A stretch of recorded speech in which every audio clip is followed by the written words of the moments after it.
ہمارے ساتھ اس وقت موجود ہیں ظاہر شاہ شیرازی صاحب، سینئر صحافی ہیں اور بیورو چیف اشار ہیں۔ بہت شکریہ ظاہر شاہ شیرازی صاحب آپ کے وقت کا، اور حماد روہیلہ صاحب ہمارے ساتھ موجود ہیں قانون دان ہیں۔ حماد صاحب آپ کا بھی بہت شکریہ۔ ظاہر شاہ شیرازی صاحب آپ سے آغاز کرتے ہیں، کوئی فیصلہ کر رہی ہے پاکستان تحریک انصاف کہ آزاد امیدواروں کا کے پی کے میں اتنا بڑا جو چنک ہے وہ کیا کس جماعت میں جائے گا، کس کے ساتھ کوئی اتحاد ہوگا، کیا کر رہے ہیں وہ لوگ؟ سر آپ نے جو ایک بات کی کہ آزاد جو ارکان ہیں ان کو روکا کیسے جانا چاہیے، تو کچھ ہمیں کچھ ایفیڈیوٹس ملے ہیں جو کہ آن اوتھ مختلف M P As M N As نے پارٹی کے لیڈرز کو دیے ہیں کہ وہ تحریک انصاف کے ساتھ لائل رہیں گے، اور جو فیصلہ تحریک انصاف کے چیئرمین اور لیڈرشپ کرے گی تو وہ اس کو ابائڈ کریں گے اور کسی دوسری پارٹی میں نہیں جائیں گے۔ اور یہ باقاعدہ ایک حلفیہ ایفیڈیوٹ ہے جو کہ اب اس کی کتنی قانونی حیثیت ہے وہ تو میں اس کے بارے میں نہیں کہہ سکتا۔ اٹھا کے ایفیڈیوٹ سے کا دو کینڈیڈیٹس نے اپنے سوشل میڈیا اکاؤنٹ پہ بھی شیئر کیے۔ ایک تو بات یہ ہو گئی، دوسرا تحریک انصاف کے پاس آپشنز، جیسے کل ہم نے بیرسٹر غور سے بھی بات کی تو ان کا یہ کہنا تھا کہ فی الحال جو ہے وہ انہوں نے فیصلہ نہیں کیا، ایک آدھ دن میں کریں گے، لیکن جماعت اسلامی کے ساتھ ان کے بیک ڈور رابطے جو ہے ان کی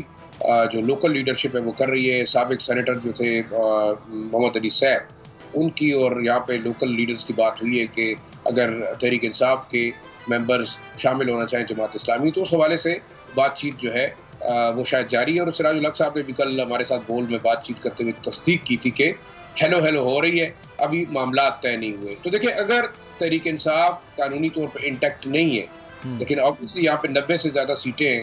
اور جو 26 سیٹیں ہیں خواتین کی، اگر اس ریشو سے آپ دیکھیں تو میرے خیال میں زیادہ تر انہی کو ملے گی۔ باقی جے یو آئی ایف کی 7 سیٹیں، پیپلز پارٹی کی 4 ہیں، پی ایم ایل این کی 4 ہیں، تو کے پی کے حوالے سے تو بات بڑی کلیئر ہے۔ دوسرا دیکھیں،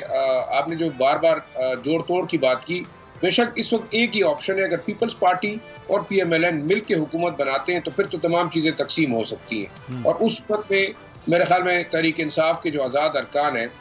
وہ اگر جماعت اسلامی کے ساتھ مل کر اپوزیشن بناتے ہیں یا دوسری ایسی جماعتیں جن کو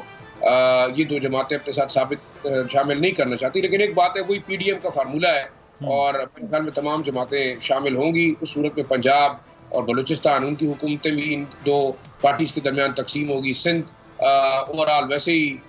پیپلز پارٹی کے کنٹرول میں۔ تو حالات دیکھیں، مین چیز میٹر کر رہی ہے اس وقت کہ سسٹم کیا چاہتا ہے۔ بار بار ہم بات کرتے ہیں نا، سسٹم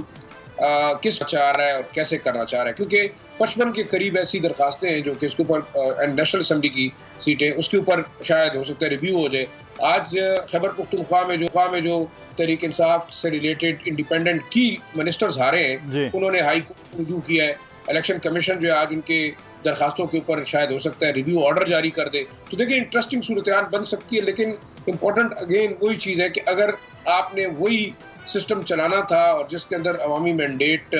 کو شاید بالاتاق رکھ کے جوڑ توڑ کی سیاست کرنی ہے، خرید و فروخت کی سیاست کرنی ہے، تو اب تمام لوگوں کو مل کر یہ سوچنا ہوگا مدثر کہ آیا وہ پاکستان کے ساتھ بھلائی کر رہے ہیں، سسٹم کے ساتھ بھلائی کر رہے ہیں، لوگوں کے مینڈیٹ کو وہ مان رہے ہیں یا نہیں۔ وہ پرانا ایک کنونشنل فارم آف۔ سبسکرائب کریں اور بیل دبائیں تاکہ کوئی خبر رہ نہ جائے۔